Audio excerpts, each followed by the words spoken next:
भरत शत्रुघ्न की वापसी। गत रात्रि के स्वप्न और इस प्रकार दूतों के आगमन ने भरत के मन में उठने वाले अनिष्ट की आशंका को और प्रबल कर दिया, किंतु उनके बार बार पूछने पर भी दूतों ने किसी भी अशुभ समाचार के विषय में कुछ नहीं बताया। भरत तथा शत्रुघ्न ने शीघ्रता पूर्वक महाराज कैकेयी से विदा लिया और दूतों के साथ अयोध्या की ओर प्रस्थान किया। अनेक नदियों तथा दुर्गम घाटियों को पार करके भरत अयोध्या की सीमा में प्रविष्ट हुए। वहां का दृश्य देखकर वे बोले, हे दूत, अयोध्या की ये वाटिकाएं जन शून्य क्यों हैं? नगर में प्रतिदिन होने वाले प्रजाजनों का तुमुलनाद क्यों सुनाई नहीं दे रहा है? ऐसा क्यों प्रतीत हो रहा है जैसे आज अयोध्या श्रीहीन हो गई हो? क्या यहाँ किसी प्रकार की अवांछनीय घटना घटित हुई है? दूतों ने उनके इन प्रश्नों का कुछ भी उत्तर नहीं दिया। आशंकित भरत राजप्रासाद में पहुँचे। वे सबसे पहले पिता के दर्शन करने के लिए उनके भवन की ओर चले। उन्हें वहां न पाकर वे अपनी माता कैकेयी के कक्ष में पहुँचे। उन्हें देखकर मुस्कुराती हुई कैकेयी स्वर्ण के आसन से उठी। भरत ने माता का चरण स्पर्श किया। कैकेयी ने उन्हें हृदय से लगाकर आशीर्वाद दिया और अपनी माता और पिता के कुशल समाचार पूछा। कैकेयी की कुशलता के विषय में जान लेने के पश्चात वह बोली, वत्स, मार्ग में तुम्हें कोई कष्ट तो नहीं हुआ?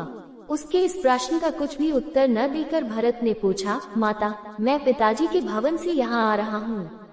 वे वहाँ नहीं थे, मुझे बताइए वे कहाँ हैं? तटस्थ भाव से कैकेयी ने कहा, हे पुत्र, तुम्हारे तेजस्वी पिता स्वर्ग सिधार गए। कैकेयी के मुख से इन शब्दों को सुनते ही भरत के हृदय को मर्मांतक आघात लगा। वे बिलक बिलक कर रोने लगे। फिर वे बोले, अचानक ये कैसे हो गया? हाय, मैं कितना अभागा हूँ कि अंतिम समय में उनके दर्शन भी न कर सका। धन्य है राम लक्ष्मण जिन्होंने अंतिम समय में पिताजी की शुश्रूषा की। पिताजी के बाद अब भैया राम ही मेरे आश्रय एवं पूज्य हैं। वे कहाँ हैं? माता, क्या अंतिम समय में पिताजी ने मुझे याद किया था? मेरे लिए उन्होंने क्या संदेश दिया है? भरत को सांत्वना देती हुई कैकेयी बोले, वत्स, तुम्हारे पिताजी ने तुम्हारे लिए कुछ भी संदेश नहीं दिया। 5 दिवस और 5 रात्रि तक वे हा राम, हा लक्ष्मण, हा सीता कहकर विलाप करते रहे और विलाप करते करते ही परलोक सिधार गए। ये सुनकर भरत की पीड़ा और बढ़ गई और वे बोले, क्या पिताजी के अंतिम समय में भैया राम भी नहीं थे? क्या पिताजी को उनके वियोग में प्राण त्यागने पड़े? वे कहाँ चले गए थे? कैकेयी ने मुस्कुराते हुए कहा, तुम्हारा बड़ा भाई राम तो लक्ष्मण और सीता के साथ वकल पहनकर वन को चला गया है। मैं तुम्हें पूरी बात से अवगत कराती हूँ। तुम्हारे पिता ने राम के अभिषेक का निश्चय किया था। राम के अभिषेक की बात सुनकर मैंने महाराज से 2 वर मांग लिए। प्रथम वर से तुम्हारे लिए अयोध्या का राज्य मांगा और द्वितीय वर से राम के लिए 14 वर्ष का वनवास। राम के साथ सीता और लक्ष्मण भी स्वयं अपनी इच्छा से चले गए। उनके चले जाने पर तुम्हारे पिता विलाप करते करते मृत्यु को प्राप्त हो गए। अब ये राज्य अब तुम्हारा है, अतः शोक को त्याग दो और निष्कंटक राज्य करो। तुम्हारे विरुद्ध विद्रोह करने वाला अब इस नगर में कोई भी नहीं रह गया है। मैंने पूरी व्यवस्था कर रखी है। तुम गुरु वशिष्ठ और मंत्रियों को बुलाओ और अपना राज्य तिलक करवाओ। राम लक्ष्मण के वनवास के विषय में और पिता की मृत्यु का कारण जानकर भरत का मन व्यथा से भर गया और साथ ही साथ उनका तन क्रोध से जल उठा।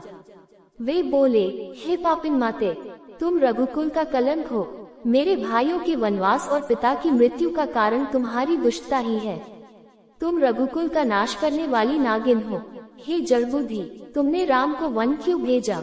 मुझे तो प्रतीत होता है कि पिताजी की भांति माता कौशल्या और माता सुमित्रा भी पति और पुत्र वियोग में अपने प्राण त्याग देंगी। राम भैया तो तुम्हारा मुझसे भी अधिक सम्मान करते थे। माता कौशल्या तुम्हारे साथ सहोदर भगिनी जैसा व्यवहार करती थी। फिर तुमने इतना बड़ा अन्याय क्यों किया?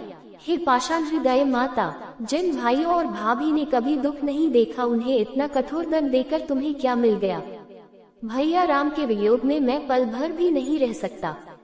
क्या तुम इतना भी नहीं जानती कि सद्गुणों में मैं राम के चरणों की धूलि के बराबर भी नहीं हूँ? तुमने मेरे मस्तक पर बहुत बड़ा कलंक लगा दिया। मैं इसी क्षण तुम्हारा परित्याग कर देता, किंतु तुम्हारे उदर से जन्म लेने के कारण ऐसा भी नहीं कर सकता। अस्तु, मैं यदि तुम्हें नहीं त्याग सकता तो क्या हुआ?